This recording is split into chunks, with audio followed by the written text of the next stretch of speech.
some game prep. Always doing game prep. A lot of games to prep. Alright, this week we've got, in a few hours, Ghost of Saltmarsh Moon, which is ready. They're in the middle of some prepped content, so that's good. We've got Odyssey of the Dragonlords tomorrow, which is only prepped in my heart. I have a lot of prep done, but they're currently in a big city quest hub, so there's all different directions that they could go in. And Murphy's Law states that they will want to do the content that is not prepped. So that's what we're going to try to do tonight. Let's get that content prepped. Hopefully knock it out in an hour.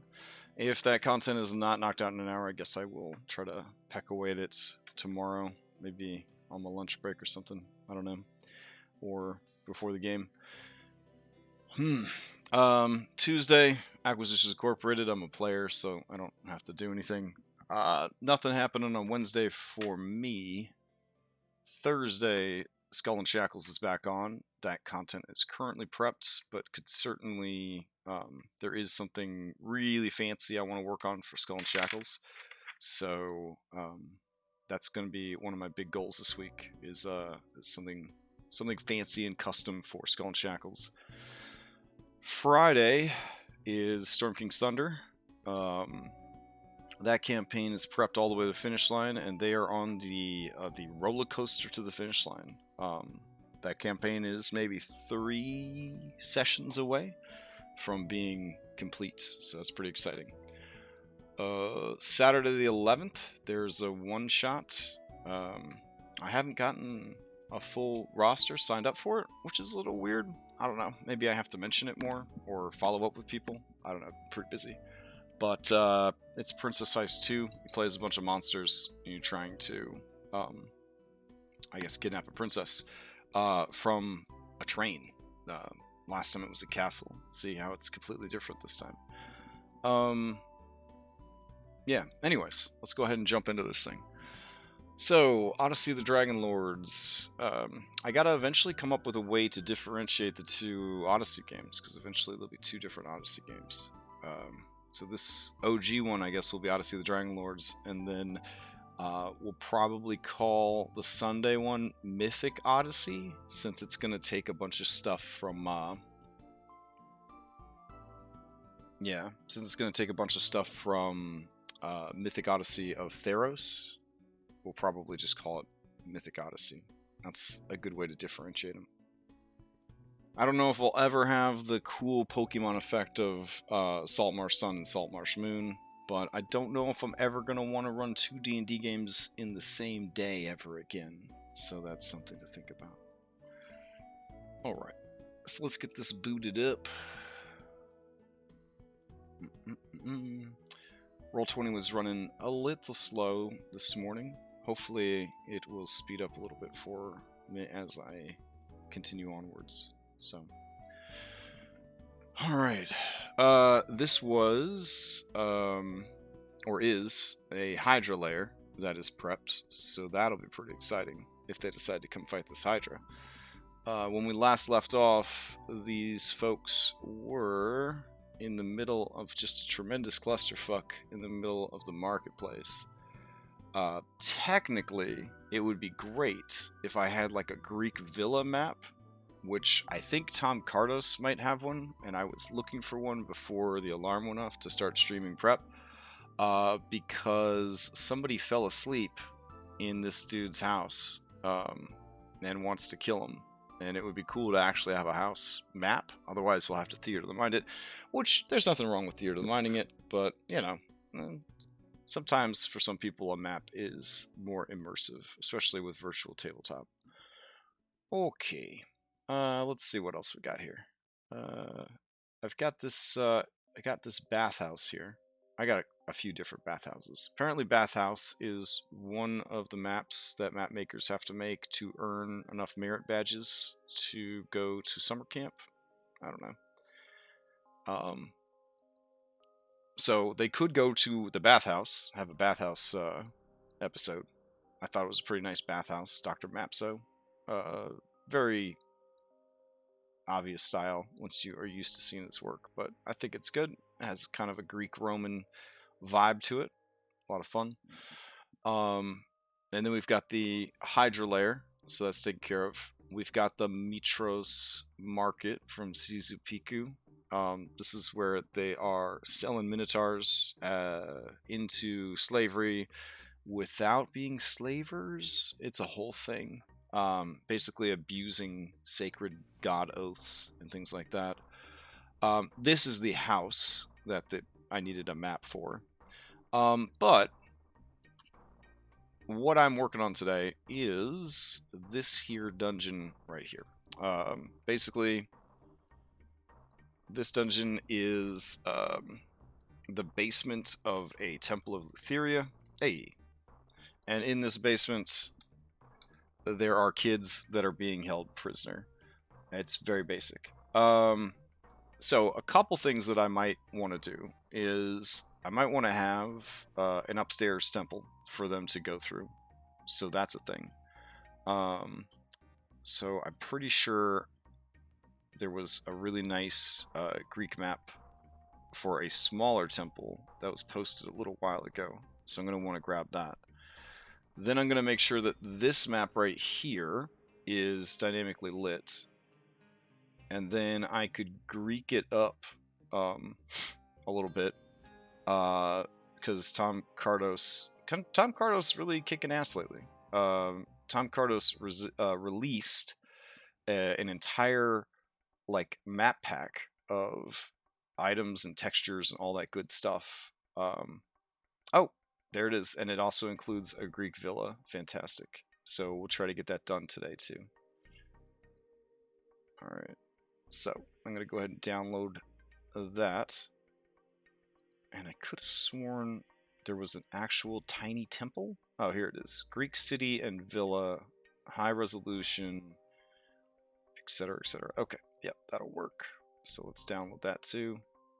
Yeah, he has been a godsend. I found one of his maps on Reddit and used the free version for the Tower of the Autumn Wind, and I liked it so much, I went and backed his Kickstarter, or not his Kickstarter, his Patreon, and I was like, I've been really happy with that, because he keeps releasing more and more Greek maps. I feel like if more people followed the trends, we would not have to work so hard to get maps. It's awesome. Alright, so let me download that as well. Let's see. This might be included in the other pack anyways, but we'll just get both of them for thoroughness. And then, let's see. Forest Temple and Rune Villa. Okay. So, let me open this up and see what we got inside.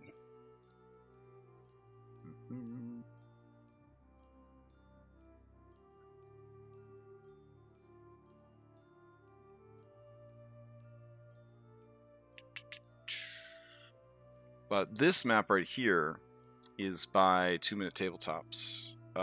They made it for... They either made it or their assets were used to make it for a campaign setting that was recently on Kickstarter that I reviewed. And I liked this map so much, I asked the creators of it if I could use it for my Odyssey game. So that was pretty cool. Alright, let's see what we got in this folder. Greco-Roman Building Asset Pack. Oh boy, lots of good stuff here. We got armor, we got statues, we got marble bowls, we got scrolls, we got Greek rugs. Sweet. Alright, let's see what else is in there. Let's see. Here is a very tiny temple roof. Okay. Let's see what else we got. Here's the temple with no roof and no grid. That's definitely what we're gonna need. This will be for our Lutheria temple above ground. Sweet. And I guess we'll just fill it in with stuff. We'll just customize it. That works. Like a little dollhouse. And then we also have the Greek villa that I was looking for. Perfect. And I guess we'll have to dollhouse this one as well. That's fine. That's why we have this folder full of assets. Okay. Now, I'm going to open up the adventure itself, Odyssey the Dragonlord, and just remind myself what the hell is actually going on in this basement. This is, again, like a 400-page adventure, so it's a little difficult with all the other campaigns to remember everything that's going on in this campaign. So, apologies for having to check this yet again.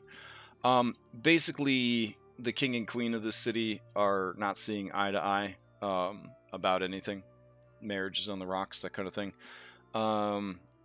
And the queen, who is also the goddess of wisdom, would like this temple to maybe get a little shakedown. So she sort of hints very heavily to the adventuring party that it wouldn't be a bad thing for them to head on over and check that temple out. And this is definitely a license to murder hobo side quest. So it's one of those things that the queen will make sure that all of the guards are busy and the party can focus 100% on completely kicking in the teeth of this dungeon. All right. So, is there room on this map for the above ground and the below ground? That would be a cool thing to find out, because then I wouldn't even have to do two different maps. Now, it would probably be better to do two different maps, because Roll20, you know, it's been struggling a little bit. So, we won't even think about it. We'll just do two maps. Alright, so we'll call this next one Mytros, Lutheria. Okay, jump over here. And let's take this clean, beautiful temple that is in the city and has no grid. There we go. Throw that down. I like the idea that Lutheria has a nice temple, because Lutheria is kind of like, I don't know, she kind of gives off some Kesha vibes a little bit. Like Kesha the stage performer, not Kesha like the human being, but you know, like her stage persona of like this wild party girl that's always up to nonsense. Odyssey is still only at 5. It's a milestone game, so the levels come a lot slower than an XP game. XP game you can level real quick, which is what my Sun group is finding out. They basically went up to level 10, and then 3 sessions later they were level 11, almost level 12. But that one's actually winding down as well. I think Saltmarsh Sun has, I want to say, 5 weeks left, tops, and that adventure will be over. So, yeah, it's bittersweet. All my little babies growing up. Alright, so let's see. Okay. I think we could make this a bit bigger. I wonder what his recommended size was for this temple. He usually lists them 22 by 17. Okay. I'll do that. It seems like it's going to be really small, but it is described as a small shrine. So let's go map layer, right click, set dimensions, change it for pixels, 2 units. And let's go ahead and set this thing to 22 by 17. This is going to be so tiny. Oof. Yeah, it's small. That could definitely have fit on the other map, honestly. Wow, that's small. I don't even know how... Yeah, that's super small. I don't even know where I'm going to put the stairs down to the lower levels. Yeah, actually, I can put them back here. Okay, if that's the case... Yeah, I'll move things here, and then I'll make this whole map a little smaller, or I could include some artwork of the temple to be a little bit more... yeah, she is the goddess of partying and dying. And dreams. So, parties, dreams, and dying. Sex, drugs, and being dead. Kyra has rock and roll. So, sex, drugs, and being dead. That's what she's the goddess of. Man, this is a small-ass temple. That's okay, though. It's supposed to be a small shrine. Alright, let's dynamically light this baby while we're thinking about it. Sorry if my prep's going to be a little bit all over the map today. I've got a lot of stuff that I'm kicking around in my brain right now. So I'm sort of working on some additional projects on the back burner of my brain, which is kind of interfering with normal function of my brain. Alright, so big ass pillar. Big ass pillar. There we go. This map already has some beautiful shading on it, so we do not need to stress any sort of light sources. Even if it was nighttime, we'll just say that you can see. Now, I'll go ahead and hop on my soapbox and talk about Foundry, which eventually switching over to. With Foundry, you can just say everything's dim. I believe that just sets the global illumination dim, pretty sure. Yeah, there's so much stuff that's different about it. And I did play in a Foundry game on Wednesday, and I really enjoyed myself. There were definitely things I was missing from Roll20, but I don't know if that's because they weren't there, or simply because everybody was too new to the program to know how to do them. But the potential is definitely there. It was like going from using an iPhone, where everything is like set in stone, and this is how you use your iPhone and that's that, to like an Android phone, where it's a lot more freedom about, like, you know, what you could do and what you can't do. Of course, just like with an Android phone, you run the risk of breaking your beautiful phone by overloading it with too many custom features. Here we go.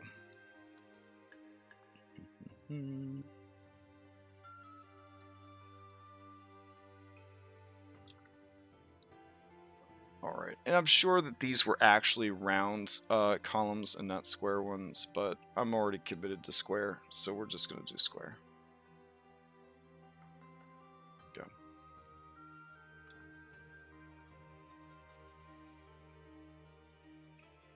And we probably didn't need to dynamically light these, but dynamically lit pillars, especially when you're trying to sell, like, this is ancient Greece kind of thing, I think they could only help and not harm.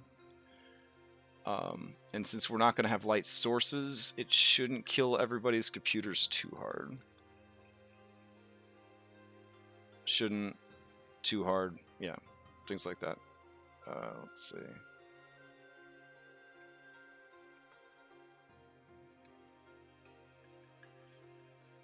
All right.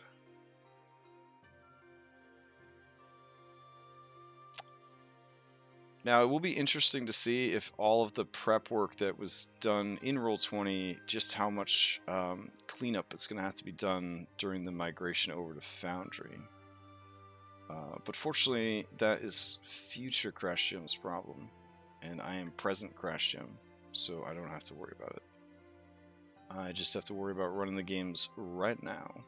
But as campaigns end and more time frees up, more resources will be put into Foundry prep learning and migration, and the goal, of course, is to learn enough about Foundry that after the migration could put out some videos to help other people switch over to Foundry as well.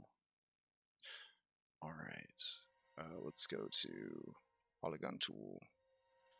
This looks like it is made in such a manner that we could do grid snapping, and wouldn't that be nice? There we go. Grid snapping, nice. Go.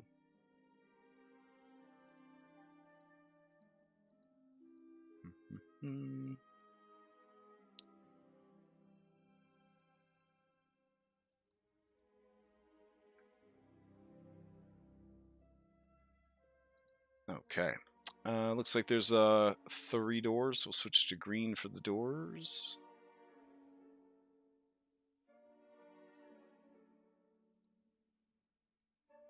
Go.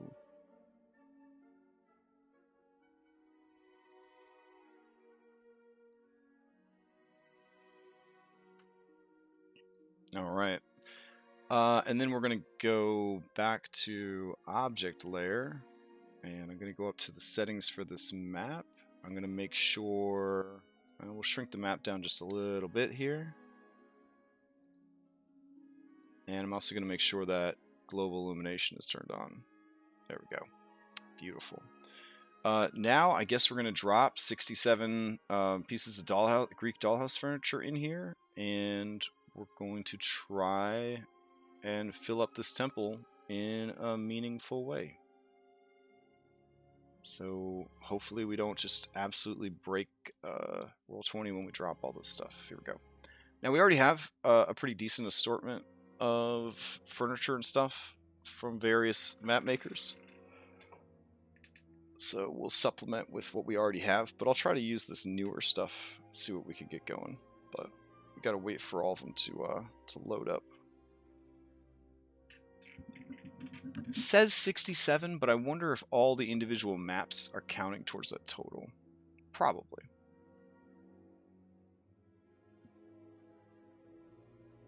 And I'll open a lower tier pack while I'm waiting for all that to load to see if the lower tier pack has anything different in it. There might even be a temple that is already... Oh, look at that. I would have thought the tier 2 pack would have the tier 1 stuff in it. That is not the case. Alright. In that case, let's open up this one as well. Because if this other temple already looks good, could just use that. But, I mean, we already, put in this dollhouse furniture, so I guess we could use that as well. Alright, so that's unpacking in the background. Let's see, we got the super Uggo carpet. So we definitely want to make sure we put this Uggo carpet in here somewhere.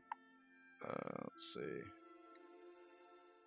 By now, they should be afraid of carpets, because it feels like the creators of this adventure are convinced that animated rugs are just a super cool thing to include in your adventure. This is a way cooler carpet than that Uggo carpet, though, so maybe we should have used this one. Yeah, it does look a lot cooler. Okay. Alright, so get rid of that one. There we go. Now, if you want to treat your Roll20 right, you would decorate your blank dollhouse in Photoshop so that it comes in as one flattened image, and you wouldn't have all these individual pieces of dollhouse furniture mucking everything up. But we did not do that. Let's see. What else we got here? Oh, I think this is done unpacking itself. So let's take a look inside.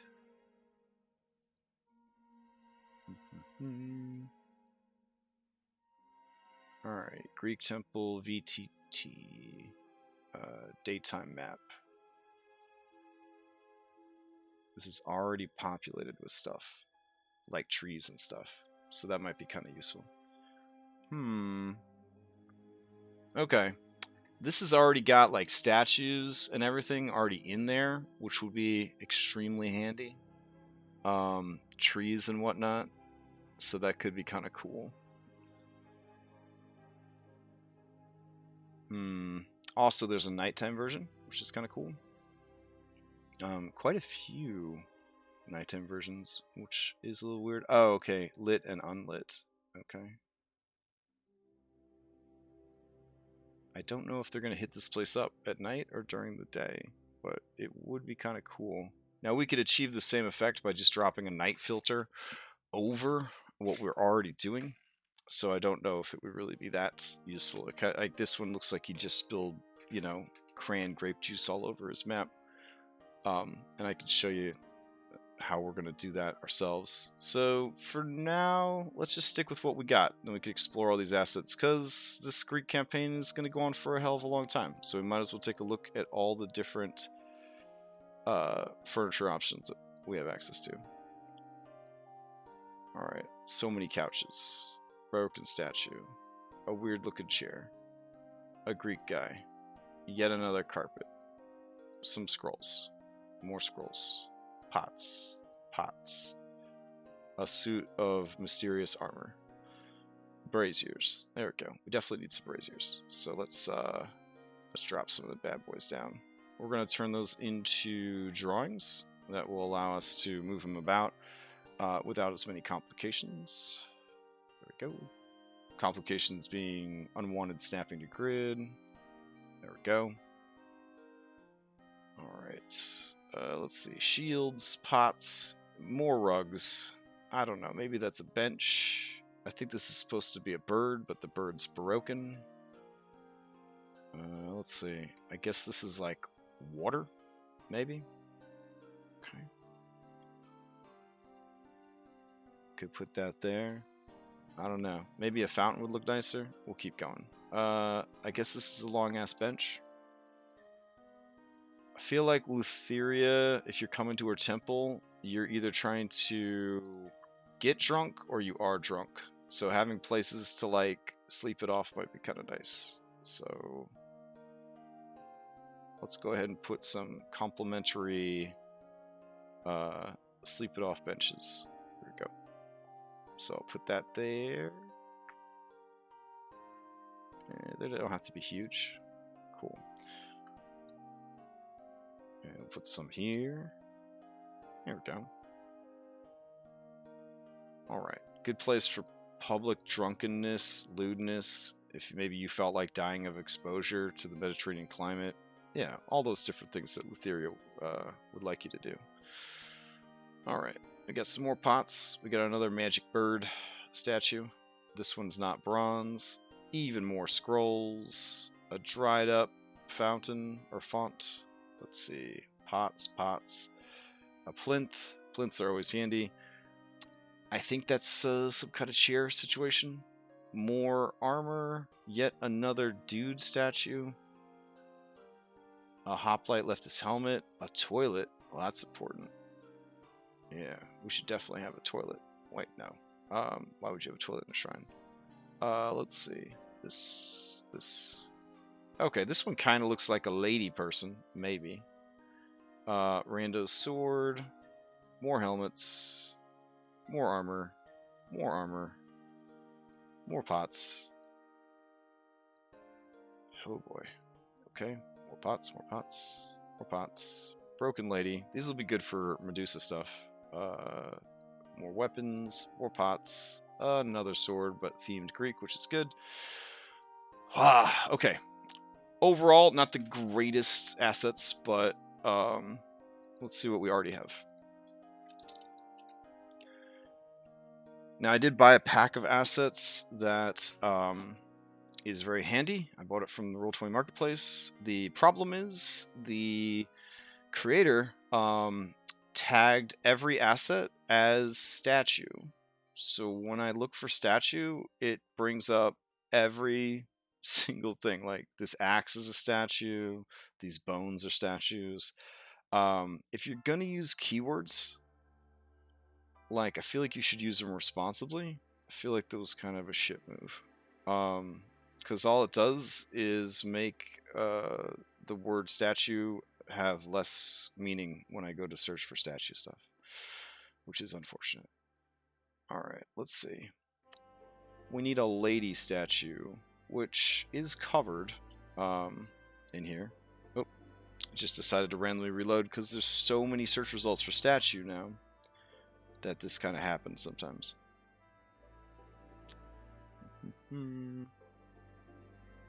Anytime. Alright, and these things that I made pillars are actually plinths, so I can go ahead and go to the dynamic lighting layer and remove these guys. There we go.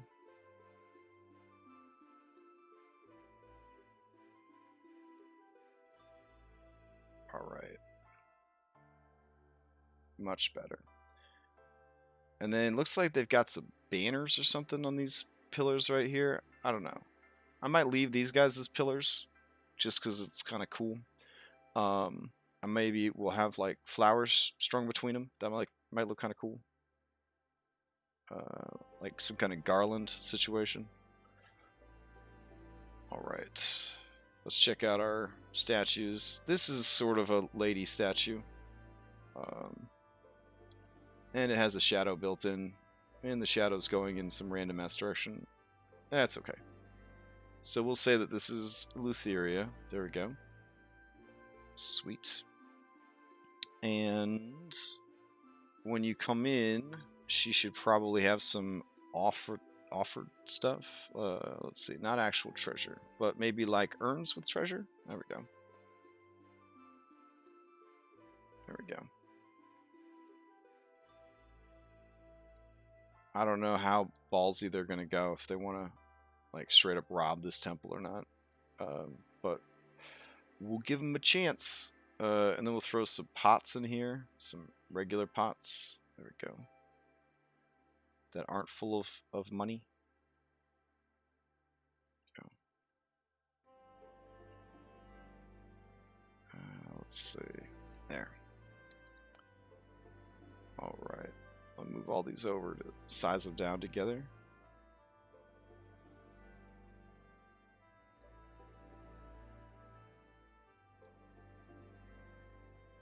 And that'll fill, whoops.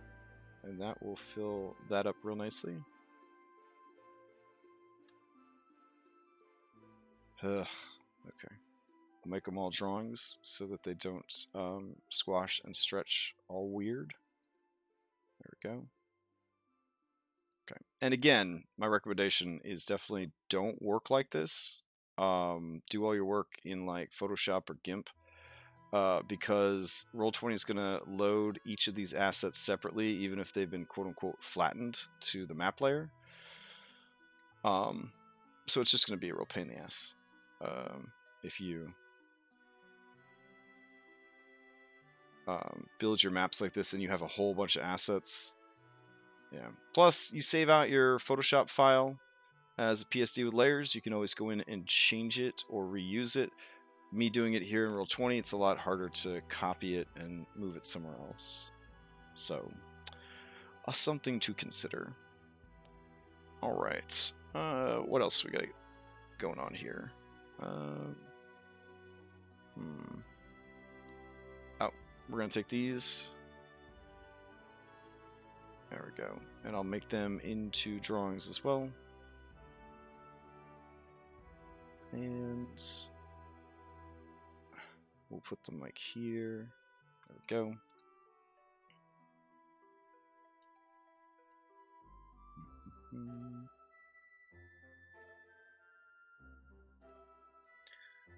Alright, we need some more statues. I feel like she's into herself enough that she would have smaller statues of herself outside. So we'll go ahead and do that as well. There we go.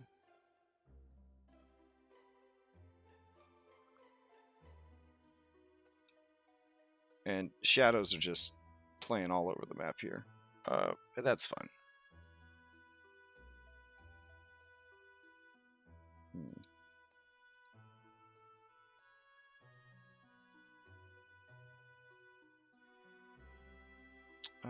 Let's see.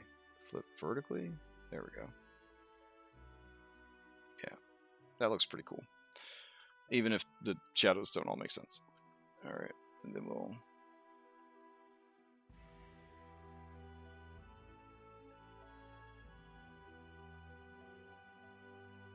Nope. And then we'll flip this one.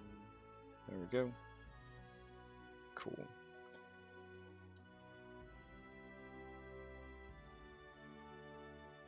And send it to the map layer. And I like the whole like fountain thing, so let's go ahead and grab some fountains.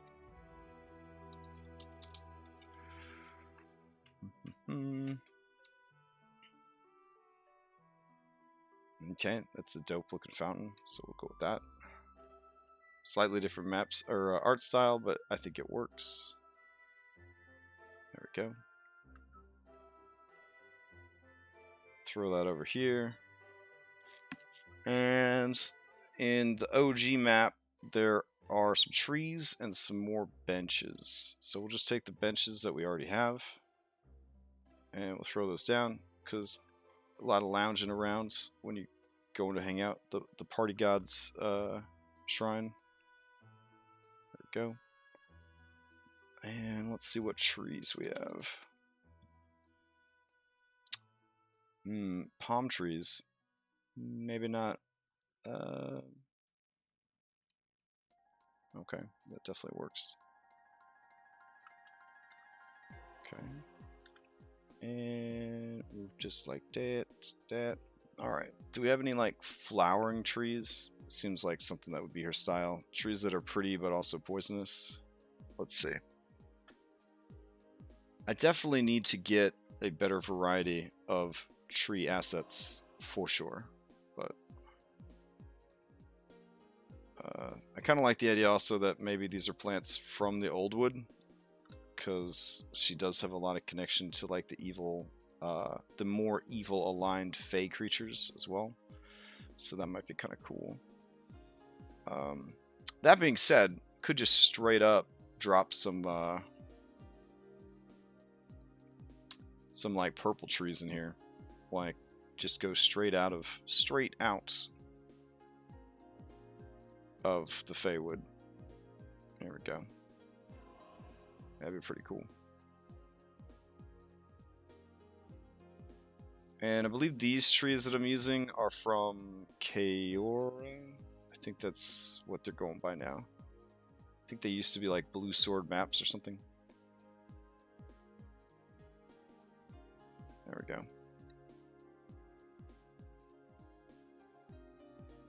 Yeah, that works. Cool. So, now we got our Temple of Lutheria, ish. So, what's the best way to hide stuff, but also let people feel like they're going on a rampage? Pots. So we're going to fill the back room here, just with a bunch of pots.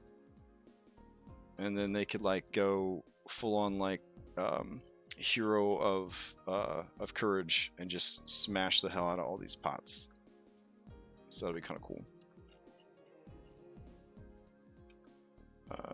It's kind of a lot of work, I guess, for the evil cultists who are stealing children. You know, to have to move these pots every time they want to access the secret staircase that leads down to, you know, where they're keeping the kids. But I don't know. It's fun to smash pots. So not everything has to make sense, I guess. All right. This is like the pot storage room. I don't know. Alright. I feel like they would have some kind of guardian here, so it might be cool to give them an automaton, which would be fun. So let's see if we got some automatons. Dilea automatons. Alrighty. Yeah, we'll do a bronze automaton.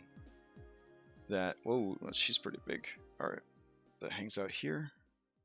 Let's see what the stats are.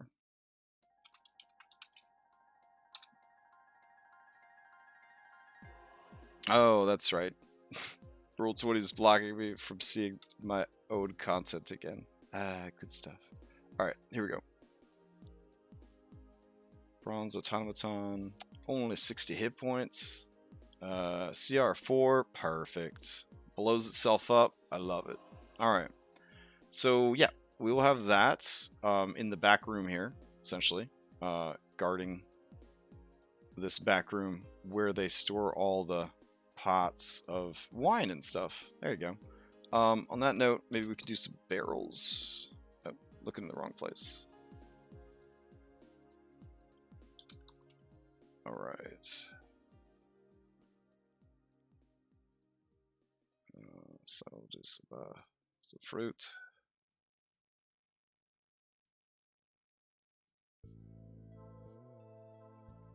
Okay. Here we go. We could do 2. And to make it a little bit more interesting, we could have statues of Lutheria on either side that then come to life. That could work too. Or it doesn't even have to be Lutheria. We could do, I don't know. We'll do this one. There we go. Just mixing and matching all these different art styles. Whatever. Yoink. There we go. But these will actually animate as automatons if they discover the staircase or start prowling around. Alright. So let's bring crates of barrels. There we go.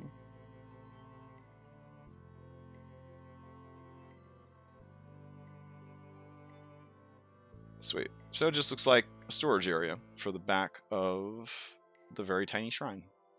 I like it. Alright. That being said, there are going to be stairs here that will be hidden. So let's go to the GM lair and search for stairs. Okay.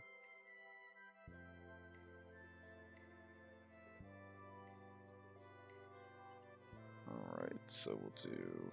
Oops. I guess we'll zoom it out a little bit.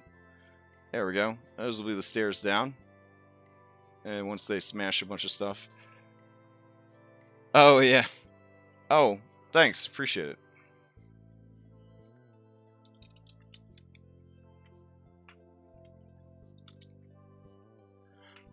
Alright. So, after they smash that stuff, these guys will animate, find the way down, good to go. Alright. With all of that taken care of, we can go and grab everybody that's still hanging on the object layer and get them the heck out of here by moving them. Actually, first, let's get rid of all this junk down here. Alright.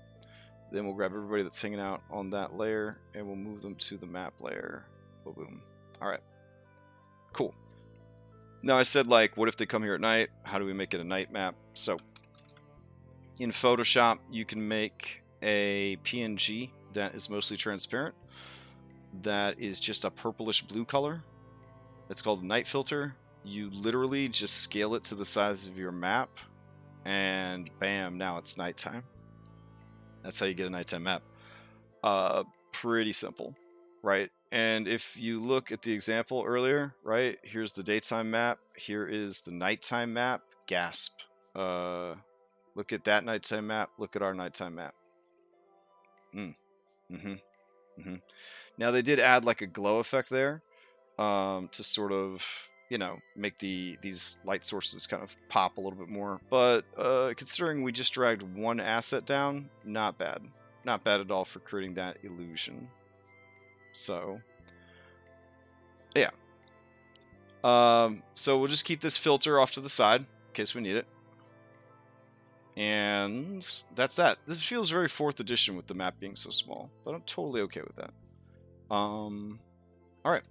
So they go here. Let's read the adventure real quick. I got distracted. Temple of Lutheria. Small temple, blah, blah, blah. Alright, so I'm going to go ahead and take my notes icon that I've started using. There we go. Note block. Blam. And I'm just going to paste my actual notes into it. These are great, because anytime I see them, when I go to run a map, I click on it, and I check it, and it gives me instructions, which is pretty cool. So basically, stairs hidden in supply room, 2 golems guarding stairs. Sweet. Alright. And this small temple stands out from its surroundings due to the obvious wealth that has been lavished upon it. I think we covered that. The temple interior is dominated by dozens of statues of grinning, dark-eyed women with a scythe. Well, the interior maybe not. I guess we could add a few more. Alright, so let's go to the map layer. And we'll grab more of these ladies. Like I said, Lutheria, she is not shy about how great she is. There's a lot of confidence in that lady. There we go. Yeah, that works. And then we, of course, have the ones outside as well. I mean, if we really wanted to go nuts with the dozens, we could do these as plinths and just have more of her. Oof, that would make the party so upset. Yeah, we should definitely do it. Okay. So let's see. There we go. We'll flip this one. There we go. Sweet. Okay, honor that original description. Now, you might be saying, like, wait, they have a description of this area, so the adventure must have included a map. No, it did not include a map. This happens a lot in this adventure. I mean, it's a 400-page adventure. There's a lot of areas that they didn't bother to map. All right, This temple is maintained by a family of wine merchants keen to promote the worship of Lutheria so as to serve their business interests in the city. The high priest is Trellis, and he is served by 6 cultists in black robes. His sister and lover, Septia, a chaotic evil mage, secretly plots to become queen of the city. Who doesn't? The siblings officiate in ritual kidnappings and human sacrifice, performed every full moon, so I'll have to check the calendar for that. Although they are careful not to kill anyone who might be missed. So, probably targeting like orphans, kids down at the docks, hobos, that kind of thing. They admire the horn. Well, my characters aren't carrying the horn around because they returned it to Aesop so that he could put it back in like the Dragonlords museum, because Indiana Jones, they know when shit belongs in a museum. They technically would have been tied to the Vineyard quest, but I handled the Vineyard quest differently, so I'm just going to say that they do own a vineyard, but there's no quest for that vineyard. There was a lot of complications here where they really wanted to make sure that you went to this dungeon that they provided you no materials for. So they're like tied into all these different side quests to make sure that you come again to this dungeon that they have no materials for. Yeah. So the wine cellar of missing children. The wine cellar of the temple of Lutheria is a place of horror. Trellis and Septia currently have 13 children locked away in the cellar, which Septia keeps warded with the silence spell. Interesting. The children's parents were sacrificed to Lutheria. Their bones are scattered throughout the cellar. Nice. The siblings intend to induct the children into their cult and sacrifice any who resist. If the children are freed, they can be sent to Queen Valis for protection. That's all we have to go on. That's the whole thing, right? Yet, there are 2 different quest entries. 2 other locations in the city point you here, and the queen of the city, who's also the god of wisdom, asks you to come here, and they provided no map whatsoever, and the only information we have is what I just read to you, and that's it. There's no stat blocks other than one of them is a mage, and there's some cultists.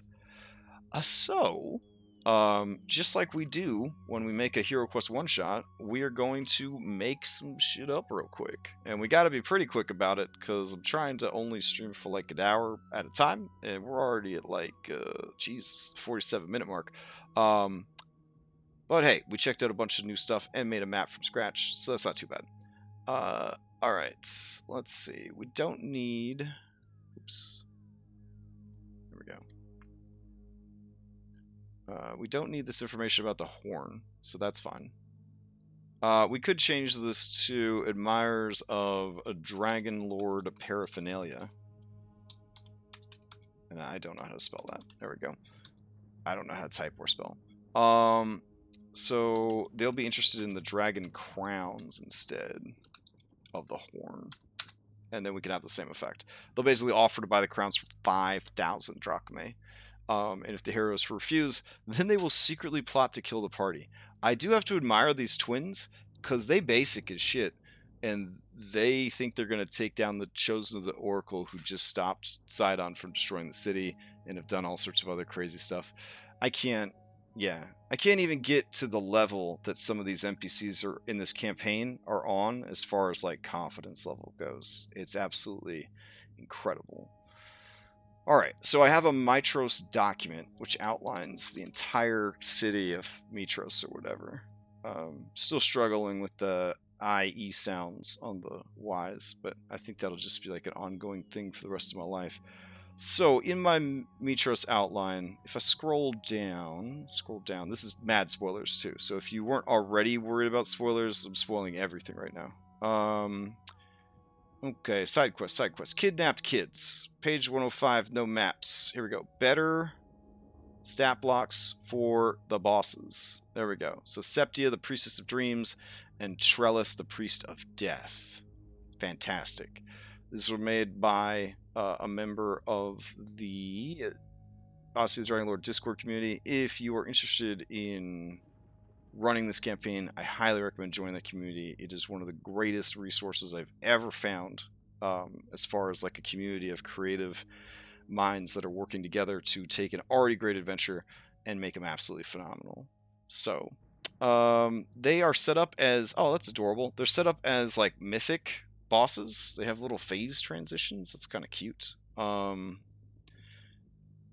They got a glaive. This is basically like pretending you're fighting like the Titans, but they're actually just regular ass people. While within the temple, they have layer action. That's pretty cool. All right, so we're for sure going to use the stat block.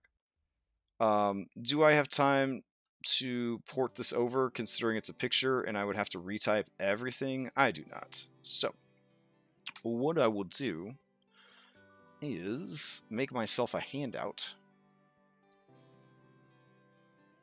And I'll just call it Lutheria Priests. And then if I need it during the adventure, I could just go for it. And I would probably just do dice rolling. Ghost Kid would be kind of hype. I feel like there's enough stuff leading them where they need to go, but maybe in the basement as like something they have to deal with. A Ghost Kid? Oof, that'd be spooky. I'm trying also to move away from just badass fighting all the time and try to create puzzles that are not puzzles. Ugh. Maybe puzzles. Trying to create problems that they could solve without having to smash their way through it all the time. So maybe a ghost would be kind of cool, because ghosts can only truly be defeated by being put to rest. So that might be kind of fun. Alright, so I need some Priest of Lutheria, which I've had before. Let's see. Here we go. Yeah, this temple is small. So I might just have a couple of these ladies up top. And it looks like I already have Septia and Trellis. So there we go. Thank you, past self. Thinking ahead. Alright. Let's see. Yeah. So we've got Priestess of Dreams, and then we've got Priest of Death. I don't think they'll introduce themselves as such, but they're definitely the caregivers of this temple. And I could have some basic bees just wandering around the grounds to make everything seem normal. So yeah, you could do that as well. For now, I think I'll grab these 4 and bring them downstairs in case we need some stuff downstairs. All right. Downstairs area is not filled in at all. There we go. And you can see the stairs coming down. The bright side is it is already dynamically lit. Huzzah. All right. So, downstairs, we got to populate 13 flippin' kids. Also, I like this idea of like a well here that leads to some kind of reservoir, and that's sort of where they're tossing all the bodies. But what that means is we need some kind of critter that lives here that wouldn't mind, you know, having stuff sacrificed to it. So I'm thinking maybe just a straight up chimera might be fun. They have to fight chimeras later, but chimera is very Greek, and fighting one now would be kind of cool because it wouldn't be able to fly. So that'd be kind of cool. So we'll have just a large chimera. There we go. I think there's large chimeras. Let's see. They might be huge though. Let's see. Yeah, we could do... This is like the only basic one in the game, and then we switch over to the Theron Chimeras for like Chimera Island and all that jazz. Because if you have not checked out Mythic Odyssey of Theros, it is a really cool book.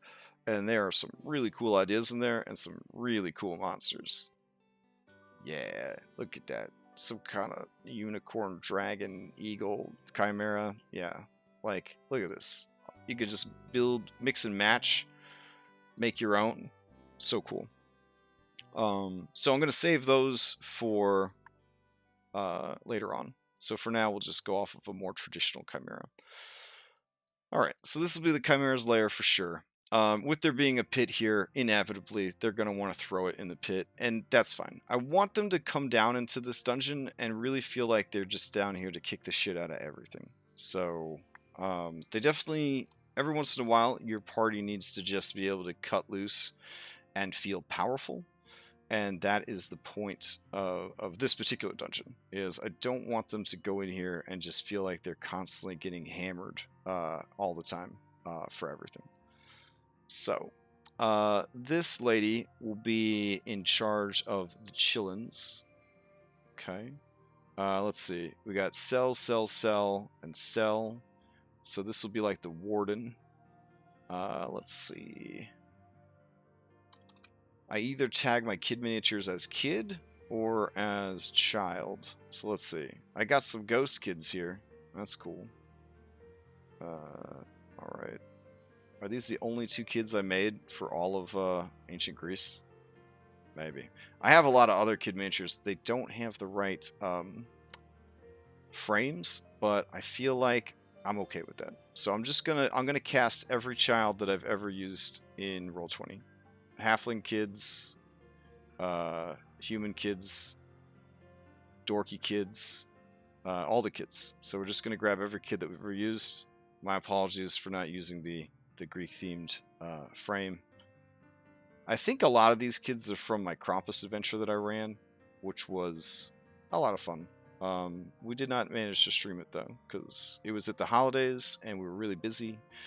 And nobody had time to set up a stream or get anything ready for it. So it only lives on in our memories. Okay. Let's see. Alright, 1, 2, 3, 4, 5, 6, 7, 8, 9, 10. We need 2 more kids. There we go. Phoebe and Cassandra, you guys could be the last couple kids.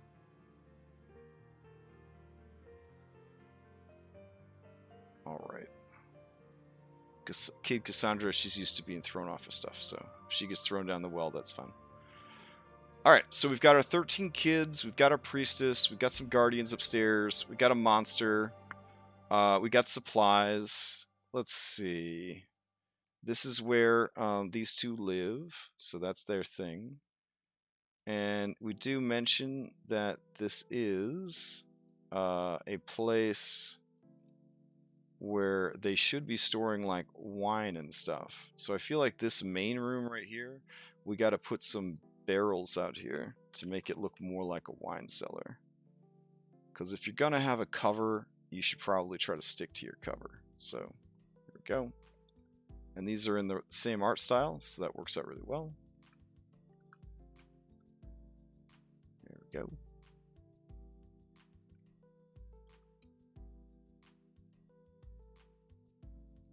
Okay.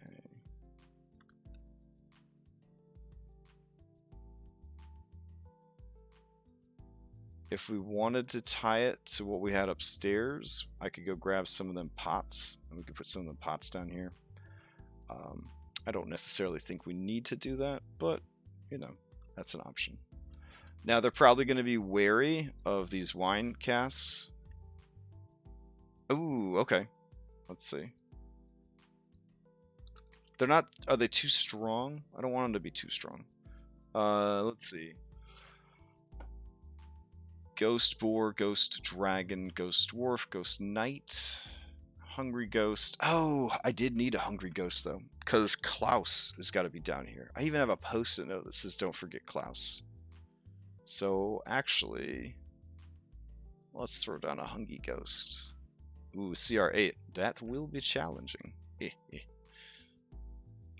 Alright. Aura of Famine. Nice. Gluttonous Attraction. Spitting Acid. I like it. Okay. So Klaus is a hungry ghost. Oh, it would be ironic if they found him in like the pantry. That would be kind of cool. Alright. Oh, they're called something else? Damn. I have time before tomorrow's session. I can look it up. I don't know if I'll necessarily need it, because likely I'm just gonna have a bunch of cultists for them to just tear through and call it a day. Let's see. Do I have any Thylean cultists? No, they're all considered priests. Okay. Let's see. I know we used this guy's art already for a bad guy, but he died in like, I don't know, 12 seconds. I feel like I should be able to use him to represent Boy Cultist. There we go.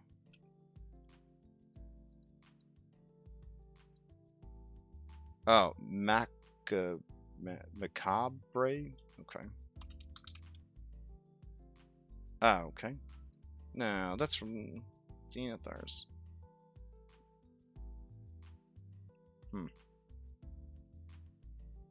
I'll have to look it up. Alright, for now I'm going to just keep populating. Let me go grab them pots so that we can kind of tie the two different, drastically different art style of the maps together. Let's see. Back up top. Also grab some of these quote-unquote Lutheria statues and bring those down as well.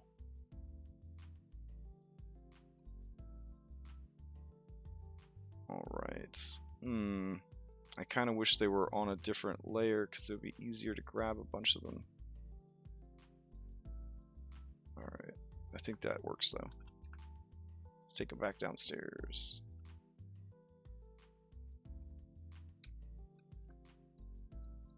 Okay.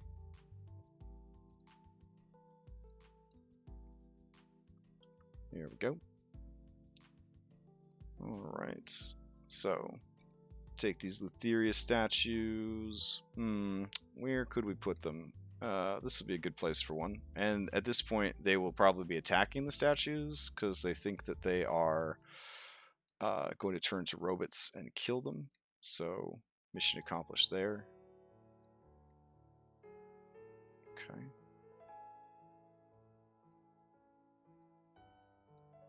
Alright. Then we have a bunch of pots. Put those right there. And then we'll also put them down here into pantry. Kind of mix and match with what we already have. There we go. Put this into pantry. Oh, we already have a little thing of apples there. And that's fine. We'll put that on top. Alright. Just keep the art styles all mixed up. Okay.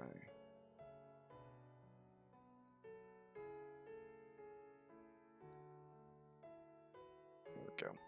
Let's see what the dynamic lighting's doing here. Alright, there's bars in between the areas, so I probably don't want the bars to be intersecting all this stuff directly. There we go. Alright. Milings. Let's see what milings are.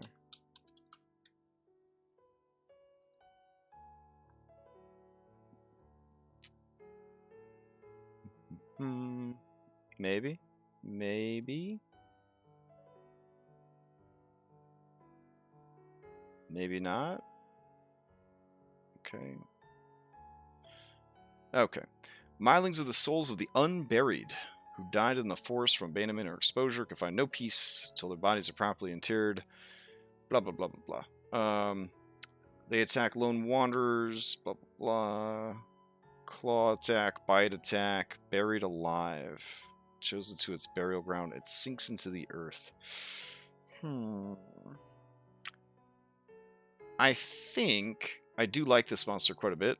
I think I'm going to use that closer to the Deadfalls, because the Deadfalls are like the Roanoke of Thylea, and I was looking for some spooky shit to do as they get closer to the Deadfalls. So this would be a pretty good one. Having like ghost kids come crawling out of the ground will definitely be some spooky stuff. For now, I will just rely on Klaus to carry the day. I just need to find like a super starved dude, like Christian Bale and the Machinist kind of starved. Which maybe we'll just do Christian Bale in the Machinist. Let's see. When I think of like someone that is too skinny, that is definitely what I think about. Oh yeah, there he is. I don't know if you saw this movie, but it was pretty crazy. Yeah. Look at how skinny he got for this movie. Oh my god. Yeah. So, yeah, that's what we'll do. I'll use that for the token. Let me make that real quick. And I need to start a new token template since it's already July. I'm still using my one from June. It's just been too busy to actually like clear the template and start over. All right, let's see. But I will bring this over to here. Okay. So let's see. I would say this would be deserving of a spookier template. Let's see. So spooky template. There we go. And we'll get rid of the gold template. And we'll paste it in. Oh. Ugh, so spooky. Alright. There we go.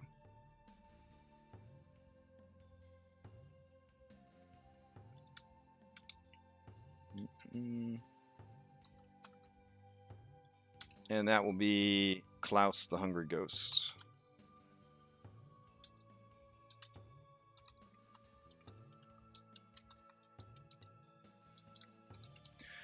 And basically, Klaus should have died from the Grave Robber's curse, but Lutheria has kept him alive as what she views as a reward for successfully stealing the Vanished One's wife's head for her. He does not view it that way. He's very upset about still being alive.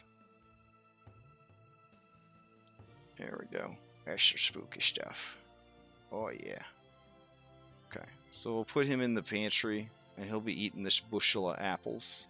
But you know how that go when you a ghost and you try to eat bushels of apples. Don't do shit for you. So I'll put him in there, chomping away at some apples. And I'll move these random urns out of there so that we could decorate all around the dungeon. There we go. Get that conflicting art style everywhere. Sweet. If it conflicts enough, it stops conflicting, right? I don't know. My house looks terrible. Don't look inside. Interior design is not my thing. Okay. I guess you could come look at my Animal Crossing house. It's not the worst thing ever, but I do like me a dollhouse simulator. All right. So these two incestuous lovebirds, they're running a sweet operation down here. Bones were mentioned, and gore. Apparently they don't clean up. They have no janitor. So, to the blood. To the blood. I really got to get better blood. I don't know. I just like this blood a lot. I think it's neat. But maybe I have some new blood. Yeah, I got bloody bones. Yeah, let's do that. It's a good combination. There we go. Sorry, blood. You're too fresh. Alright. Scale it up till a head is about head size. There we go. Sweet.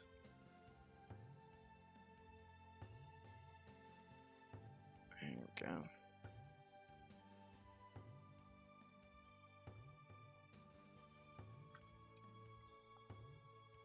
Blood, blood, blood. Gore, guts. There we go. If you have stuff like this in your games, of course, please make sure that you've talked about it with your players ahead of time, because the world is crazy. It's something I've learned as an old man. And people have been exposed to some pretty crazy shit. And you don't know what is going to really upset people or cause problems. And the easiest way to do that is to just discuss it at the beginning of your campaign or adventure. So make sure you're not doing any of that stuff. So, all right. Remember, kindness is not weakness. So don't worry about that. All right. Let's see. Need a couple more cultists here. Where do the cultists sleep? That's a great question. I mean, obviously they have crazy evil Greek orgies in here, but I feel like they would need some kind of sleeping quarters or area. So, let's throw down a couple of beds, and then of course call them bunk beds, and then that'll be that. So, let's see. Perfect. And it's the same style as the rest of the dungeon. Okay. Alright. There we go. Perfect. And we'll put one more down here.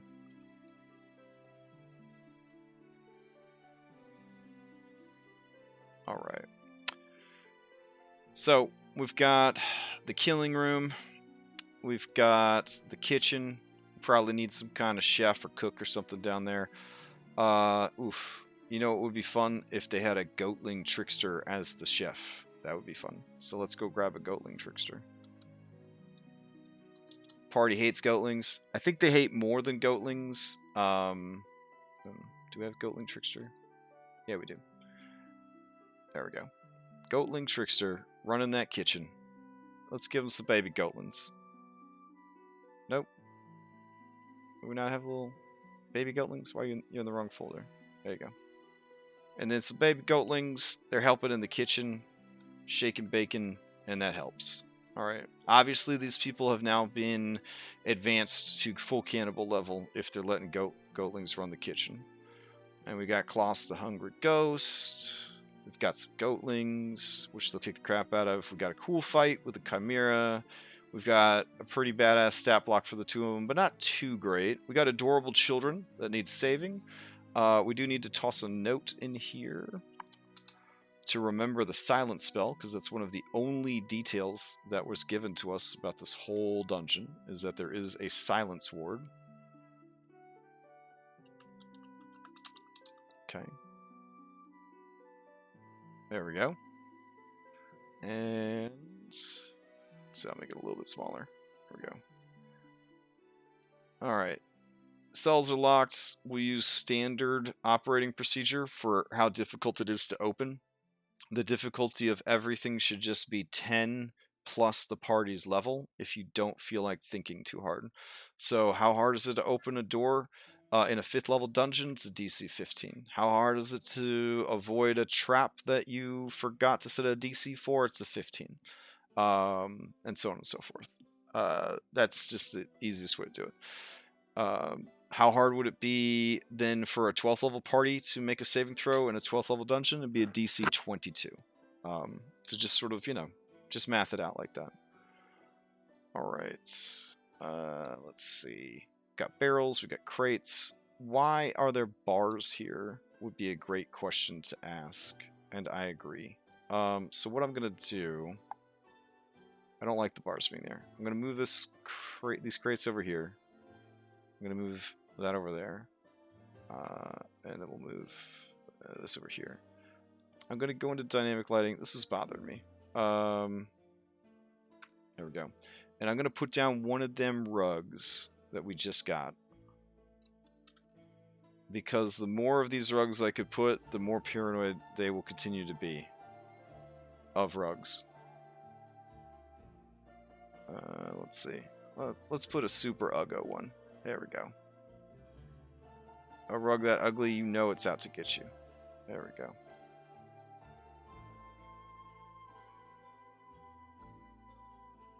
Alright. Yep. We'll even make it a little crooked. It doesn't match the art style. Oh yeah. They're going to be like, there's something under that rug, I know it. But there isn't. And then, to make it worse, we'll put another rug right here. Oh yeah. And you know what? We're not done yet. Let's throw another rug on there. Throw this bearskin rug. Why is there a bearskin rug with the wine? Makes you think. Makes you wonder. Why is there a bearskin rug in here? Perfect. Alright. Okay. There we go. I like that a lot better. Flows a little bit better. That way, either way that they come in, it's the same room. Not going to do any wine weirds, because that, that's been done already. I don't want them to think every wine cellar is going to have wine weirds in it. I'd like them to kind of come in here, and if they got here unexpectedly, then, they're unexpected kind of thing. So, that'll be kind of cool. All right. Yeah, that works. If I have time before the game, I will take the fancy stat blocks and actually build them so I could roll from them. Otherwise, I'll just use the dice roller and just roll from there, and I'll just grab whatever spells they're supposed to have and use them that way. Let's see. I guess I could, yeah, have the symbol of Lutheria to remind them, even though there's a handout for it, but I could do a Shift Z with that, so that'll be cool. And then what did we end up calling, oh, Septia and Trellis. So I'm going to put their character sheet here as well, just because this is probably where they're going to fight them, is down here. So it would not hurt to have that as well. And then even though they have a handout for, I'll get rid of this spooky kid. Even though they have a handout for Lutheria, I guess I could put a picture of Lutheria that I could flash at them as well. And then this was some crazy artwork. Hold on.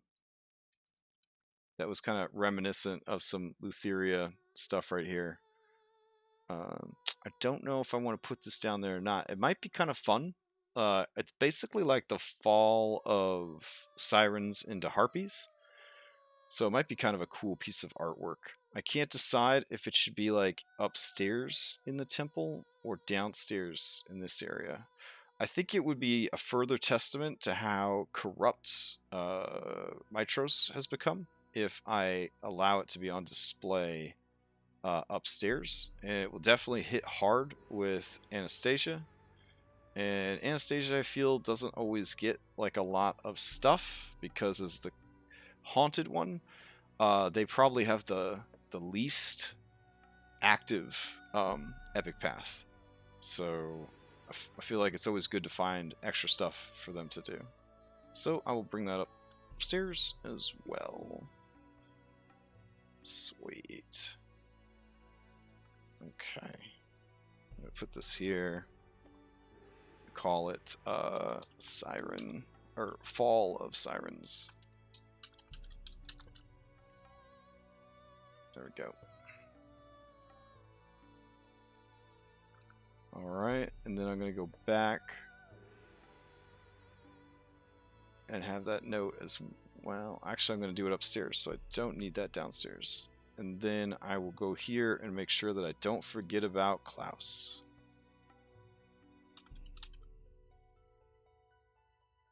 Alright. The more I remind myself about something, the more likely I am to forget it. So, okay. And you can see this lazy boy stuff, right? Like, I didn't have the Chimera set up, so I dropped the Chimera that was set up in the you know, negative space, and then I just put the Chimera art. And then if I really wanted to, as I'm running the session, I could real quick go ahead and link it up. Or I could just use this to run it and that to move it around. I mean, it really just depends on how much time is available, kind of thing. So, I don't know. Just little things you could do to kind of speed things up for yourself. Alright. Cool. So, we have our spooky cannibal cultist dungeon where children are trapped and their parents have been sacrificed. This will definitely, if it hasn't already, let the player characters know that Lutheria is not a nice person. This is a very bad lady. It's a very bad lady. Which I understand, narratively, that's why the writers of the adventure had like 15 different hooks to get you to come down into this basement. Again, guys, all you had to do, just throw like any kind of like map down there so that they could have had something to do when they went down to this basement. I mean, come on now. Alright. So this is ready to go. I did mention that I would have liked to have had a house for Talus to be in to kill the dude. So let's go to Minotaur Market real quick. This is a big ass map, so more than likely we have to do it on its own map. So let's see. Okay, we'll go to Mytros Lutheria, and we'll have, sorry, Mytros, and we'll do Mytros house. Okay. I don't, yeah. You know what? I can reuse this map though, because I'm gonna need Greek villas a couple of times during the campaign. Let's see. Okay. This is an already furnished Greek villa, which is hype. So let's drag this guy down. And I believe the measurements on that, I want to say it was 22 with 17. Oh, no. A lot of the villains in Odyssey are definitely, you can definitely be sympathetic to them, for sure. That being said, I feel like she was, no pun intended, but I feel like she was a bad seed before she went crazy. There's a lot of parallels between her and this character from Harry Dresden series called Queen Mabe, who's like the queen of, or Mab, she's the queen of winter. She has a very similar situation where she's obviously a bad guy, but she's like a sympathetic bad guy because of like the shit she has to deal with. I get those same vibes off of Lutheria for sure, but I don't know. All right, let's bring in the villa roof in case this guy tries to flee via the roof. Like every playthrough or every mission in Assassin's Creed for me, they start stealth, they never stay that way. Yeah. Let's go back and let's see. What size did you make these? 22 by 17? Are they both the same? They're both 22 by 17? All right. Oh yeah, for sure. And also in Lutheria and Queen Mab's or Mab's case, what they're seeing, right? HP Lovecraft style, what they're seeing, it just broke them. Like they were already kind of crazy, so they were more susceptible to it. And then to see the Far Realms and what dwells in the Far Realms and the horrors beyond your imagination, kind of thing. And to a certain extent, Emperor Palpatine from the Star Wars books that we no longer acknowledge happened, where the reason he was like being super evil space Nazi was he had seen the threat beyond known space that was coming for them, and he wanted to get strong enough to fight it, and he knew that only a unified empire, a unified force could do that. So there was like a bit more sympathy for like, why is this guy such a bastard? Like, why is he so evil? I kind of feel that same vibe kind of carried through all three of those characters of like, Lutheria has seen beyond the demi-plane of Thylea, and she knows just how bad it is out there. And that is why she craves power and went completely nuts. All right, let's see.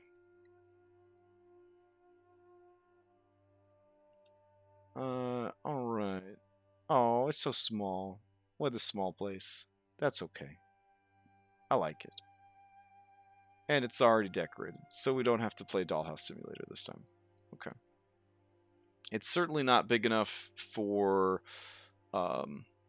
Hypatia's parents' house, but it will certainly do for what we need.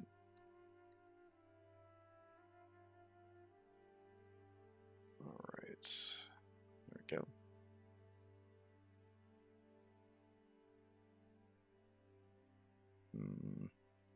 Oh, gotta send this back to map. There we go. Dynamically light it real quick.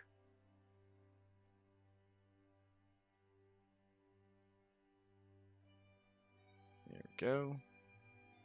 And outdoors so we can see the roof.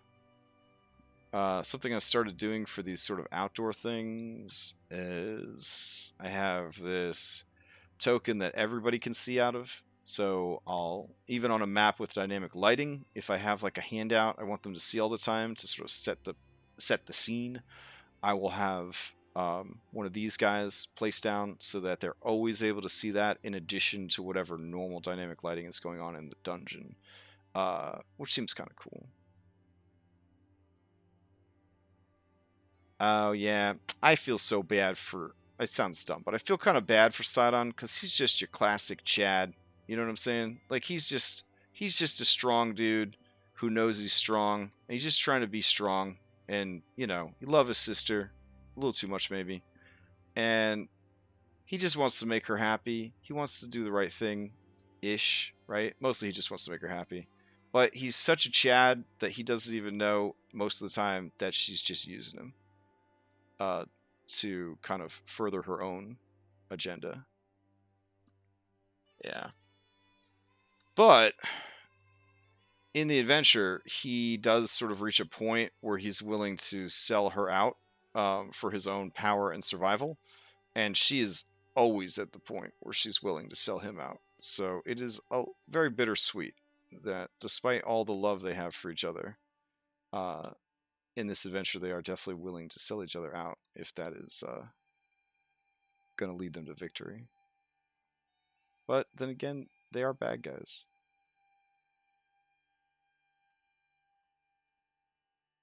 Alrighty. Yeah, this will be good, because inevitably we will need another Greek house. And much like a video game with a limited budget, every Greek house will just be this same Greek house.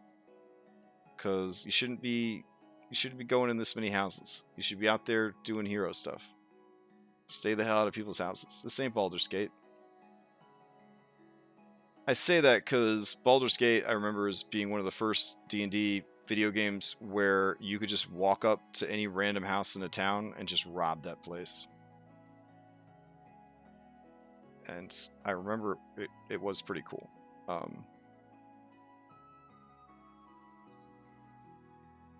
The problem with robbing places nowadays is D&D groups are usually very big, and nobody wants to sit around and watch the party rogue thief rob a house, right? They're here to play D&D. They're not here to watch party rogue thief rob a house. I think that a rogue class could be an amazing like solo experience. Like if you had like a one-on-one game, I think it'd be really cool. All right, we're just not going to put one there. That's fine.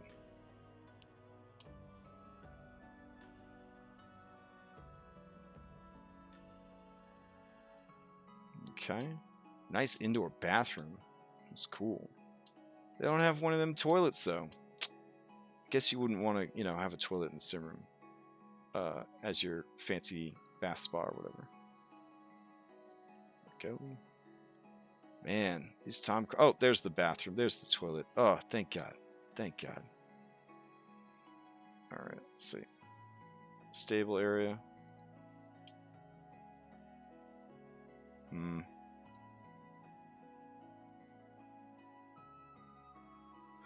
Oh, yeah. Like, that's the thing. Both Titans think that they got something sneaky going on the other because they're like, they love me unquestioningly. So they'll never suspect my betrayal. And it's just made super sad for me because they're both planning to betray each other. So, I don't know. It's weird. It's a good campaign. Like, it's a good campaign when you can kind of feel for the bad guys. I've run a lot of adventures where you're just like, why is the bad guy doing this? It's like, I don't know. Is there a bad guy? Because they're bad. I don't know. And then you have to work to sort of make sense of why they're bad. But I've also run a lot of games where there are bad guys, and the bad guys are so sympathetic that by the end of the campaign, even the good guys are like, they're a bad guy, but they're our bad guy. And I kind of think that's pretty sweet. So, because sometimes you have to acknowledge that the reality of the situation is sometimes you need a bad guy to help out against the real bad guys. I feel like any edgelord player will die on that hill if you ask, if they needed to. Yeah. One thing about the book lore that was a little bizarre is, and I kind of like why they did it, well, at least my understanding of why they did it, is all of the stories in the lore section are slightly different and slightly conflicting, which I feel like empowers like the DM to sort of run it how they feel would work best for their campaign.